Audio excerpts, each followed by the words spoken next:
Sa'kin ano, DLSU. Na ang ibig sabihin ay... David Licauco, Celoso University. Gusto ko yun. Tingnan natin kung saan. Palagay ko marami mag-enroll dyan. Palagay ko din, dito boy. Pero sandali, sa tunay na buhay, seloso ka, no? Katulad ng sabi mo sa fast talk. Oo eh. Pero gaano ka seloso? Depende rin sa context of the situation eh. Diba? Siyempre kung lalabas naman talaga yung girlfriend mo with her friends, siyempre kailangan mo intindihin yun. Pero okay lang yun? Okay lang yun. Pero minsan kasi may mga guys na iba yung pakay. Diba? So, right. You're very protective pagdating doon. I mean, as a guy, alam ko kung ano yung lalaking pwede yung pagkatiwalaan at hindi mo pagkatiwalaan. Pero seloso ko in a way, pero I don't really say it na parang, uy, nagselos ako. Right. Siyempre, hindi naman maganda. Siyempre, meron din siyang sariling buhay, may sarili akong buhay. Sarili ko lang. I'll just keep it to myself. Okay. You need a hug. Can you let go now? You feel better? No. Then it hasn't kicked in yet.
Mali yung ginagawa mo.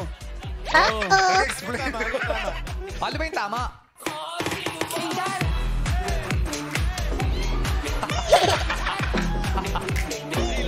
Si David.